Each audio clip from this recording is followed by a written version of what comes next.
Welcome to Creepin' It Real. I am Judah. Let's talk about the 1984 horror film, Night of the Comet. But before we do that, I just wanted to mention I appreciate you watching.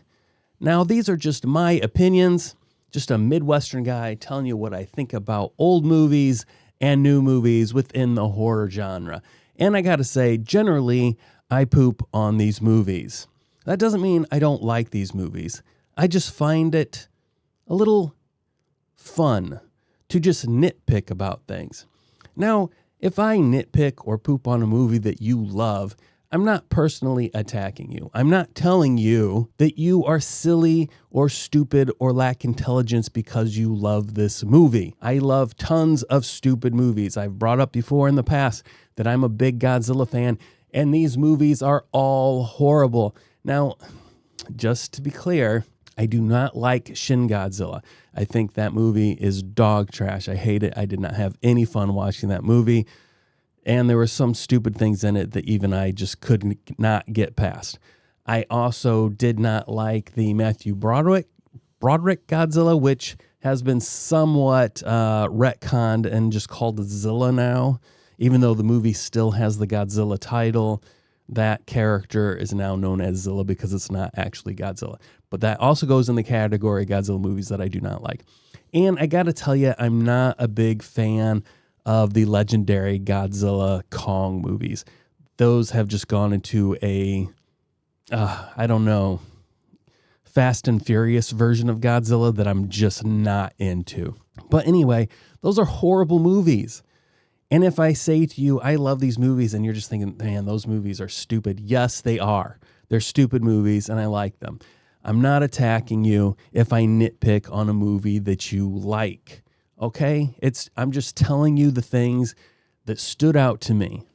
I give you my thoughts and my opinion, and if I dislike the movie, I'm hoping that you, as somebody who may potentially like the movie, would comment in and give me your reasons for why you loved it or why it has so much nostalgia for you. I'd love to hear these things.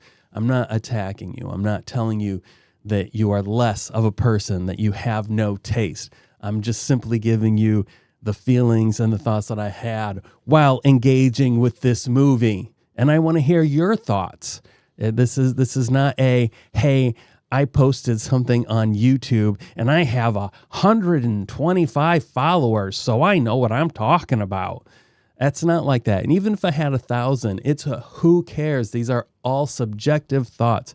Now, granted, in some cases, you could have a very good objective thought about movies being trash. And there are some movies that are, like Winter's Beast.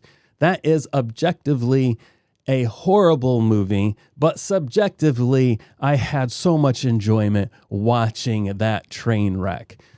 So now that I have said that, and I want you to know this is supposed to be just a reciprocal kind of situation here. I'm not attacking you. I just want feedback. I'm giving you my thoughts. Give me your thoughts. I want to know. That's what the comment section is about. I want to engage in conversation with strangers out there about these movies that they potentially love and I am pooping on. So let's watch this trailer. And as per usual, I will be pausing and talking over it, but this seems to be a very short trailer, so I'm not sure how much of that will be happening. Did you ever wonder what it would be like to be one of the last people on Earth? We're talking Ghost Town! Who would you see? There's nobody. There's nobody. What would you... I wanted to mention that what's kind of weird is these respective characters, they're sisters, and this one right here, she's supposed to be 18, though at the time she was really 25, and this character right here is supposed to be 16, though in reality at the time she was 18. What I find strange is they have a scene with her getting undressed. Okay, all spoilers, by the way. She does not, get fully naked, but she's in her underwear that are semi-transparent. So, you're seeing nipplage color through there. I find it weird and concerning that filmmakers had no problem sexualizing someone who's supposed to be a minor. That seems problematic to me, to use a term that likes to get thrown out in this day and age. Sexualizing children, even though she is in fact 18, but she is represented as 16 in this movie. So I find that a little weird, and I'm not sure how it is as a society that we allow the sexualization of underage people. I'm not attacking anybody in that. Yeah, actually I am. I'm attacking people who want to sexualize children, and I quite frankly find that disturbing. Hey, I'm sorry if the end of the world makes me a little nervous. Where would you go?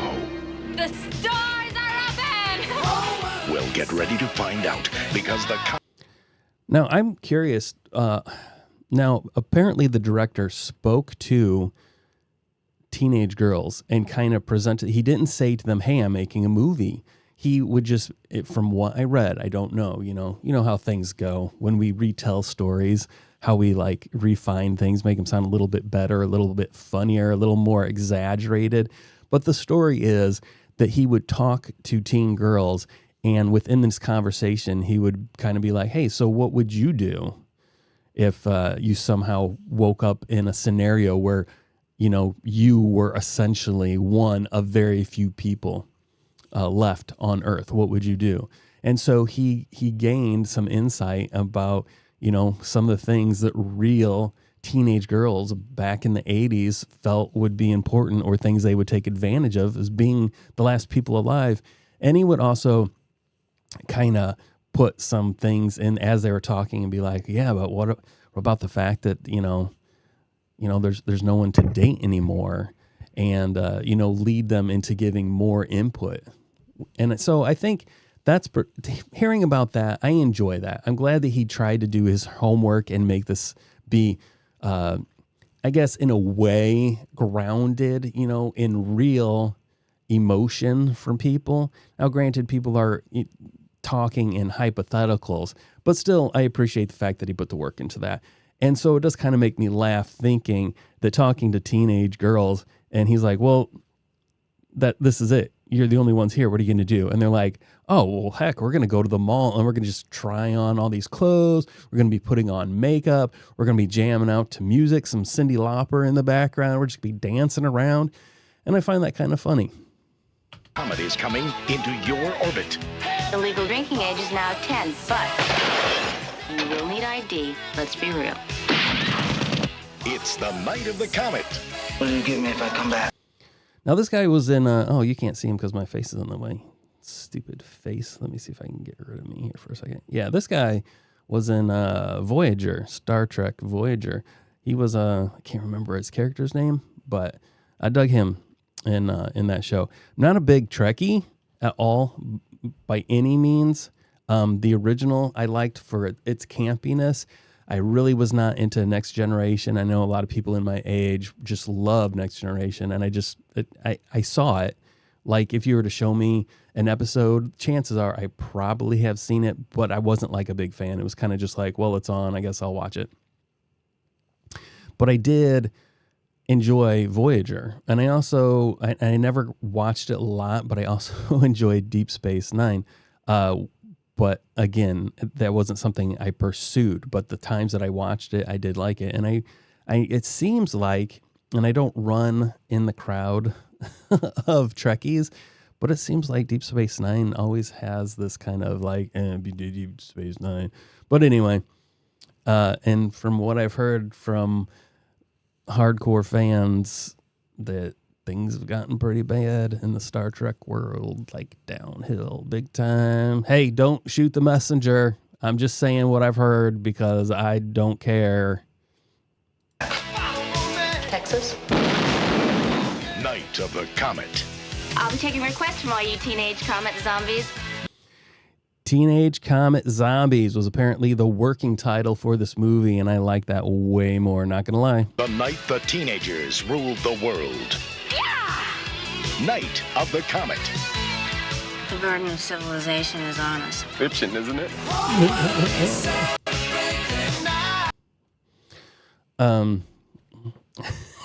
Bitchin', isn't it? Let's just say, first off, I actually did enjoy this movie. It didn't feel too long. Okay, I'm not going to lie. I did pause it at some point, and I went and took care of some other things. Like I've been working on a Pinewood Derby car that I'm going to race against some children next week, and I'm going to destroy them. No mercy here. You got to learn the ways of the world. You know what? And sometimes you're going to get destroyed, and I am going to deliver that destroying next week with me in my perfect Pinewood Derby car. Okay, side note, we have another channel called On Company Time, where me and my coworkers, once a week, we get together and we play games. It could be a board game.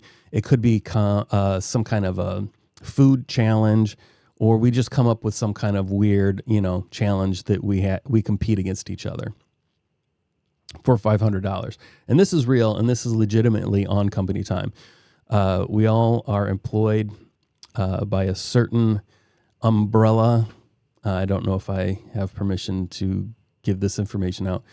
And they allow us to take a few hours once a week and compete against each other for an extra $500 bonus per week.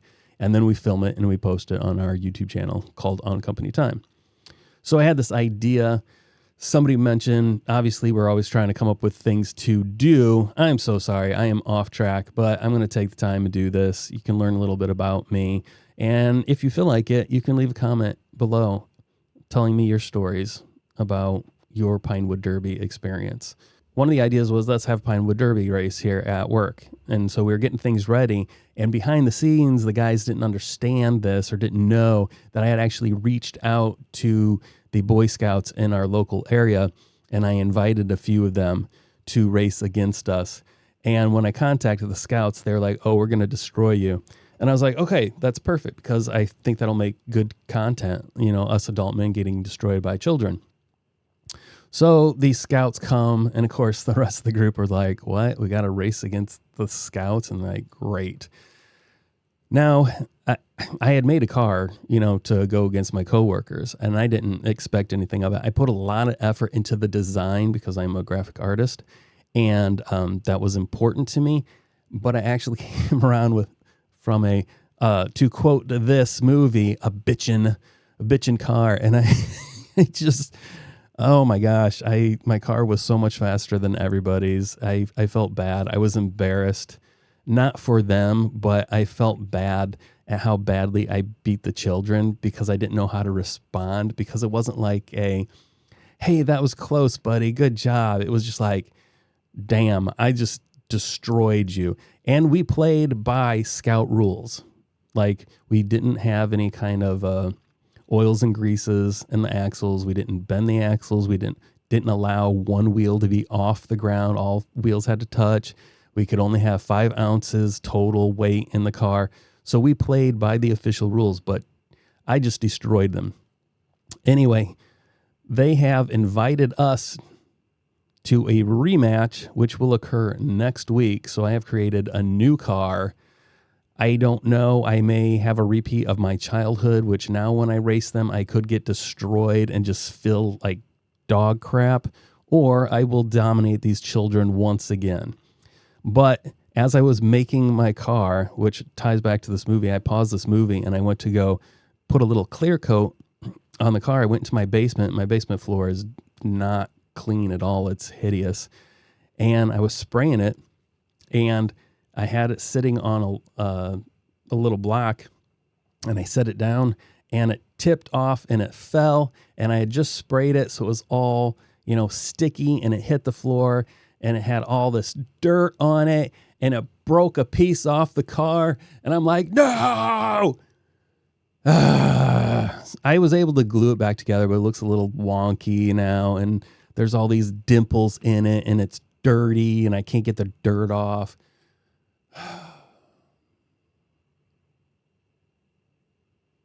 Life just isn't fair sometimes. Let's get back to this movie. So, Night of the Comet. That did actually all connect in some weird way, because I paused watching the movie to go take care of my car, which led to me talking about the Pinewood Derby, which also led to me talking to you about our other channel that you should definitely go check out and subscribe to, On Company Time.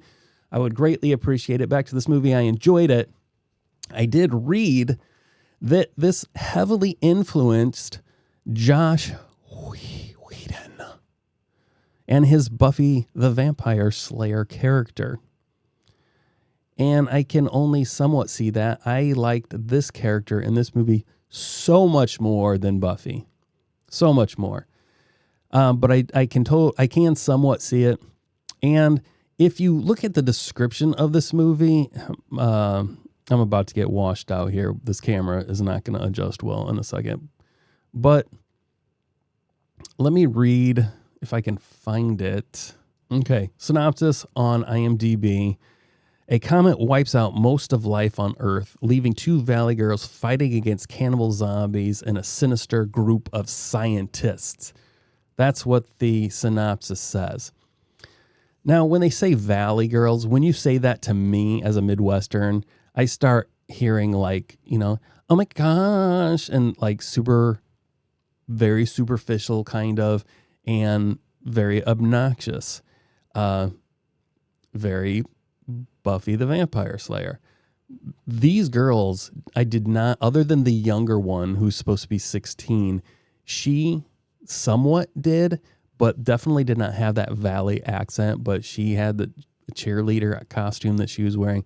But definitely the older sister did not come off as this. They seemed more down to earth. Their parent, their father was a military guy, so they had knowledge and experience with weapons, which when you say valley, I don't think that. So they didn't fit totally that stereotype of valley girl. So I feel that's just slightly misleading.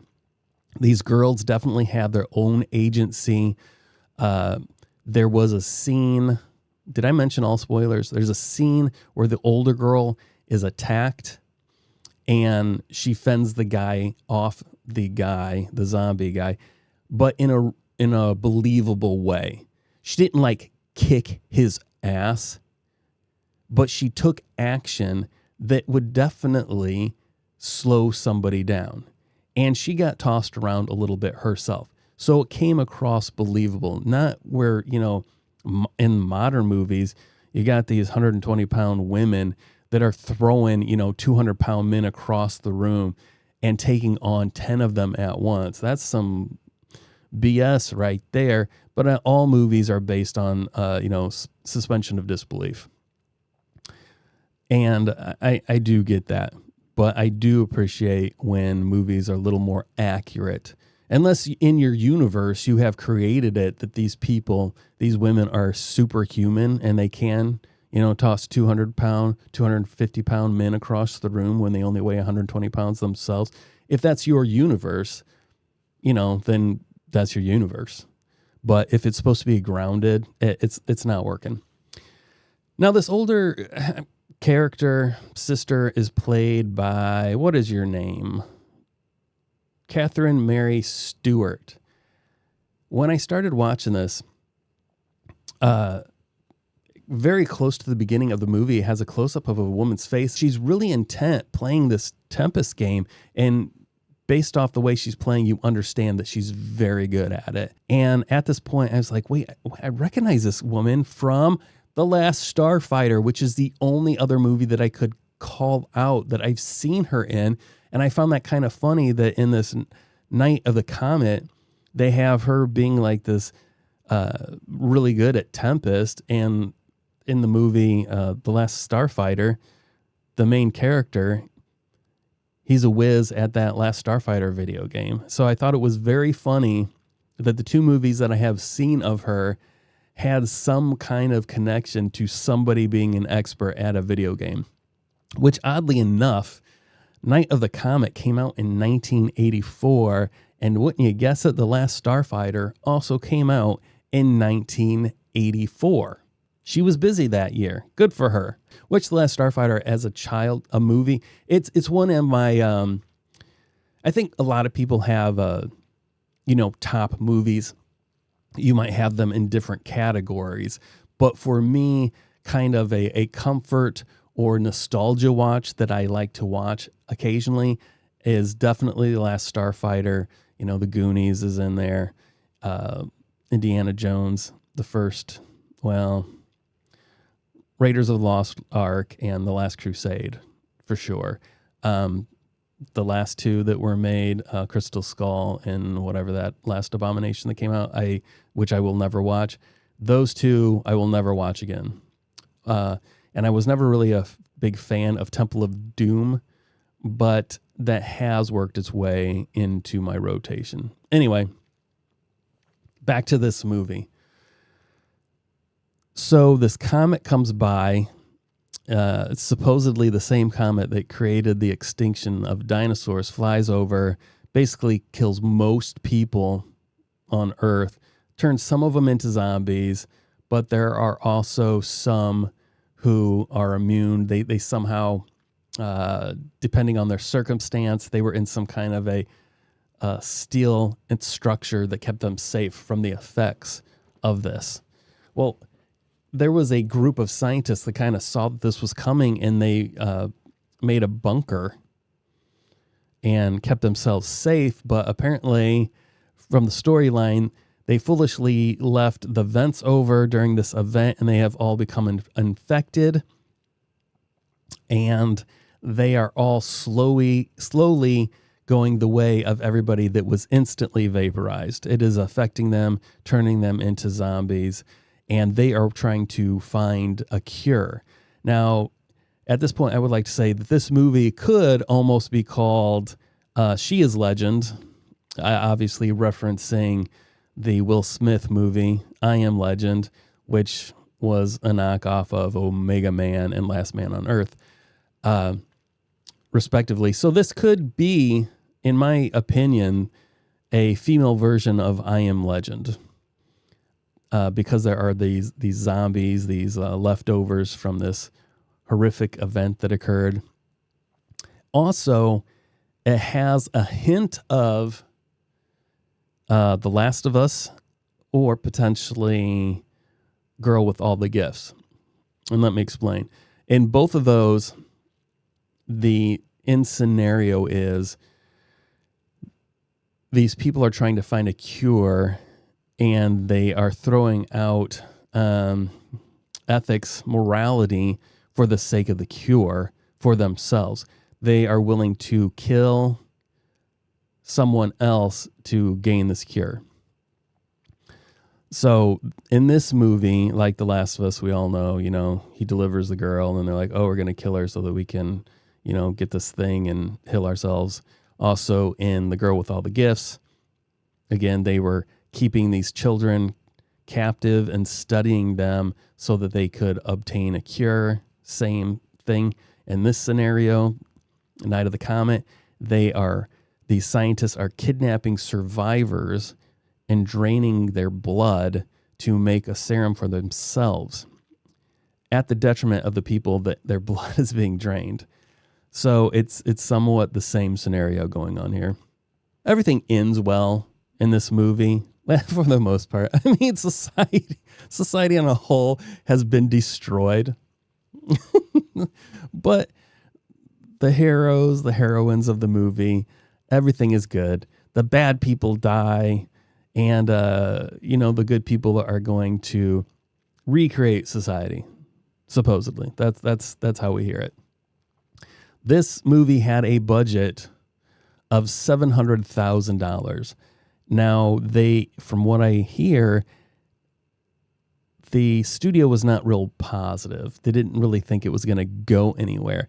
But I got to tell you that it walked away with $14.4 million at the end of its theatrical run.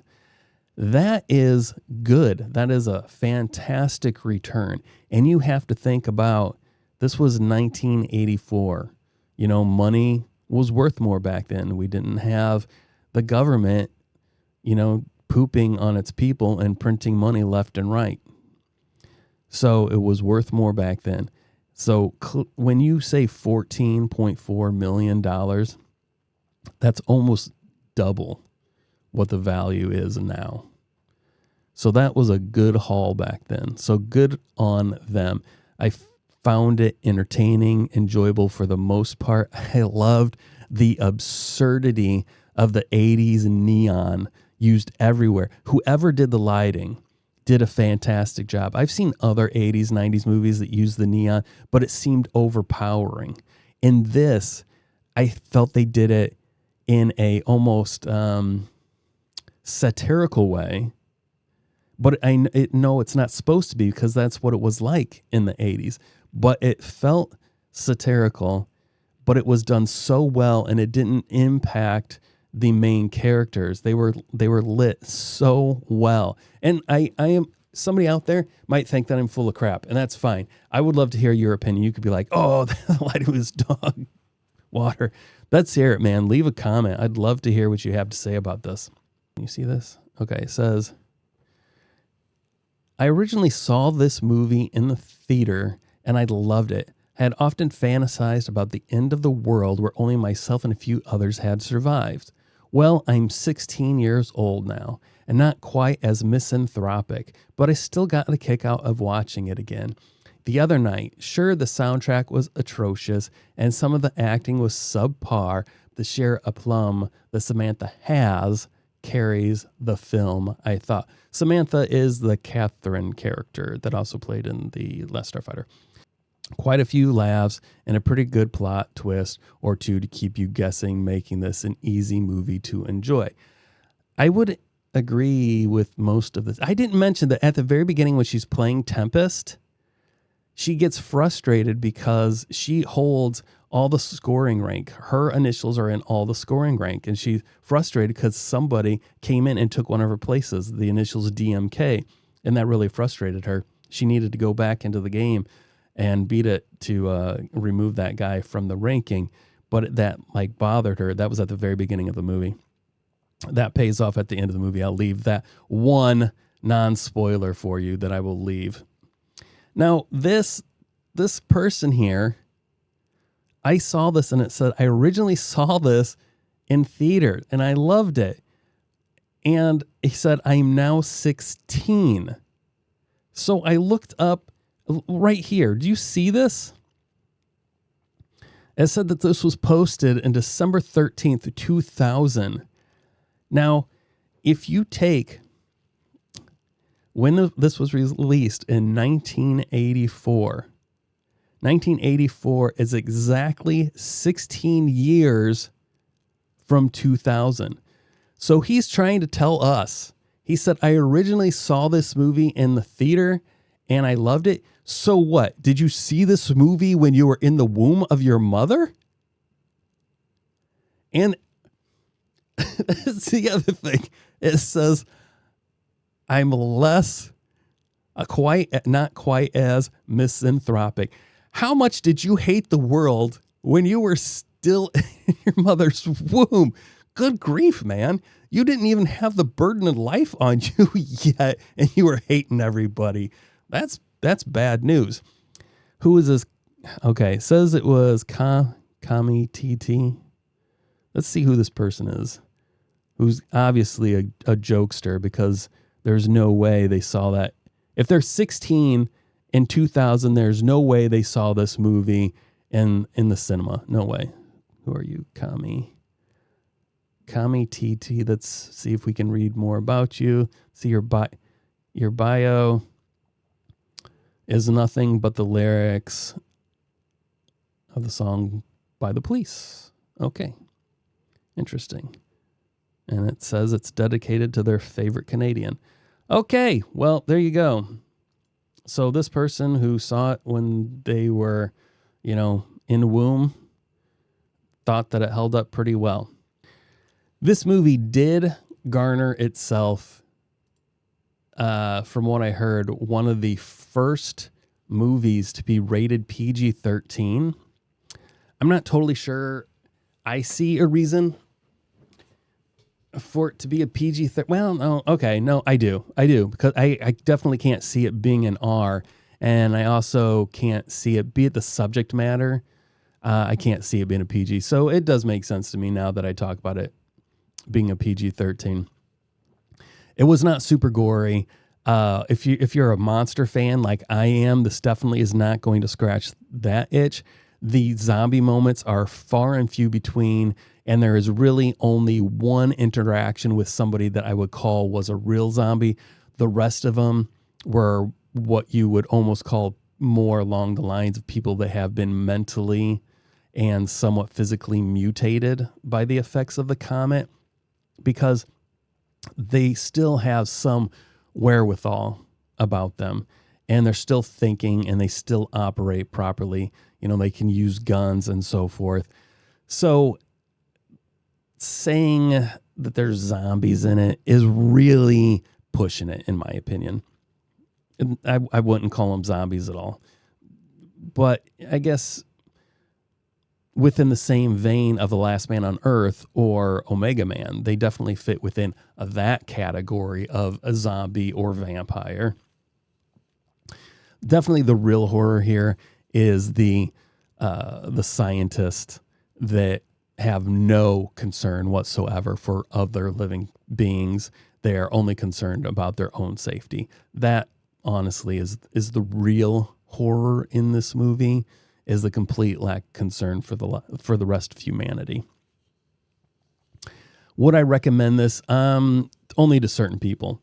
Even though I enjoyed it, this is not on a list of, oh my gosh, you have got to see this. This is groundbreaking. It was so hilarious.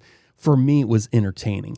I needed to find a film to review that I had never seen before, and this was a pleasant surprise. Most of the time, I'm watching the stuff, and I'm like, oh my gosh, this is so bad.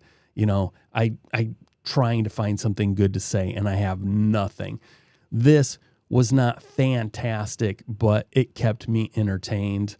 And for the most part, for the time that it came out, no, I can't even say that, because this definitely came out after Last Man on Earth and Omega Man. I was going to say it was somewhat original. It's not, but it did have a strong female character, which I do find weird when people are like, kind of complain that there aren't any strong female characters. I'm like, what are we talking about here? I'm like, the 80s, they pushed out some fantastic strong female characters. So I feel it's a little weird, almost like gaslighting of people to try to pretend like there's never been any strong female characters, because these girls were definitely could take care of their own, but they also had their feminine side. So maybe that's what the argument is that women can't be feminine and strong. You have to be butch and strong. I don't know. That's weird. If that's the direction that people